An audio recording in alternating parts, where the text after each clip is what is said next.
রাত 11:55। যদি কোনো ট্রেন আসে আগে ভালো করে দেখবেন সেটা কোনো ট্রেন, কারণ কিছু ট্রেন গ্রীষ্মের রাতে শুধু মৃতদের জন্য চলে। গল্পের নাম শেষ ট্রেন।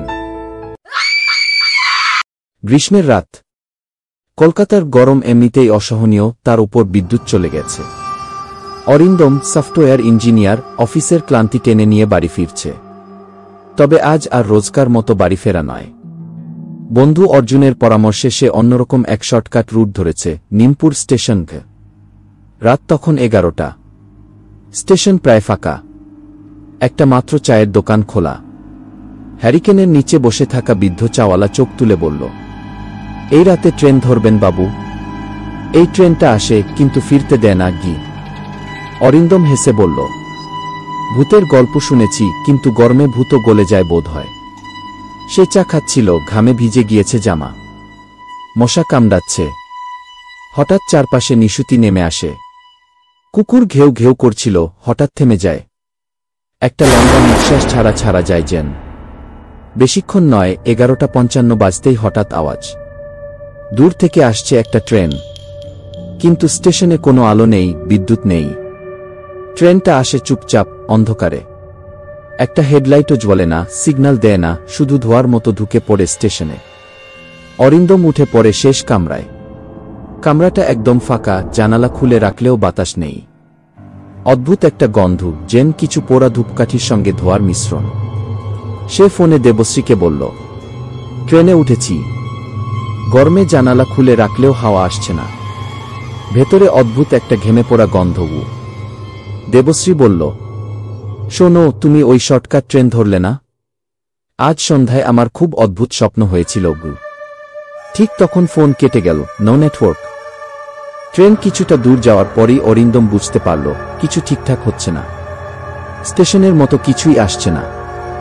একঘেয়ে জঙ্গল, মাঝে মাঝে অন্ধকারে উড়ে যাওয়া কিছু সাদা বস্তু, যেন কাপড়ে মোড়া মানুষ। সে সিট পাল্টাতে যাচ্ছিল, তখনই সামনে এসে বসল একজন বৃদ্ধ লোক, চোখ জ্বলস বলে, মুখে কোনো অভিব্যক্তি নেই। লোকটা বলল, তুমি তো আগে ওঠোনি এই ট্রেনে? জানো এই ট্রেন কারা ধরে? অরিন্দম একটু ইতস্তত করে বলল, কেন? যারা মরার জন্য প্রস্তুত। গ্রীষ্মে যত গরম বাড়ে, মৃত্যুর ছায়া ততই কাছে আসে। অরিন্দম থমকে যায়। বৃদ্ধ বলেই যায়, এই ট্রেন ফিরবে না। শুধু একবার সুযোগ, নামতে চাইলে শ্মশানপুর স্টেশনেই নামতে পারো। একবার চলে গেলে আর ফেরা যায় না। ঘণ্টাখানেক পর ট্রেন থামে। একটা অদ্ভুত স্টেশন, নাম লেখা নেই বোর্ডে, শুধু অন্ধকার। অরিন্দম তাকায়, প্ল্যাটফর্মে দাঁড়িয়ে আছে সাদা ধুতি কাপড় পরা অনেক লোক, কিন্তু তাদের চেহারা স্পষ্ট নয়। সবাই যেন ধোয়ার ভেতরে গলে আছে। হঠাৎ জানালার কাজ ঘেমে যায়। অরিন্দম তার নিজের প্রতিবিম্ব দেখতে পায় না, বরং দেখে একটা অন্ধকার মুখ তাকিয়ে আছে তার দিকে। এক মুহূর্তে সে লাফিয়ে উঠে পেছনের দরজার দিকে যায়। ঠিক তখনই বাজে তার ফোন। অরিন্দম। দেবশ্রী রীতিমতো চিৎকার করছে, আমি এখনো ঘুমিয়েছিলাম, কিন্তু এবার জেগে উঠেছি। আমি স্বপ্নে দেখেছি তুই একটা অদ্ভুত ট্রেনে, যেখানে তুই নামলে আর ফিরবি না। প্লিজ নামিস না। অরিন্দমের শরীর কেঁপে ওঠে। সামনে সেই বৃদ্ধ দাঁড়িয়ে। তুই যাবি না? তাহলে এই ট্রেন তোকে নামাবেই না। সে দৌড়ে গিয়ে নিজের সিটে বসে পড়ে। চোখ বন্ধ করে কানে আঙ্গুল দেয়। ট্রেন আবার চলতে শুরু করে। ট্রেনের ভিতর এখন প্রচণ্ড ঠান্ডা। গরমের কোনো চিহ্ন নেই। বাইরে একটা জ্বলন্ত সূর্যের মতো আলো দেখা যাচ্ছে।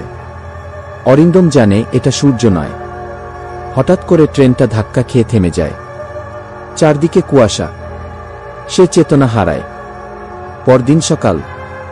নিমপুর স্টেশনে লোকজন জড়ো হয়েছে।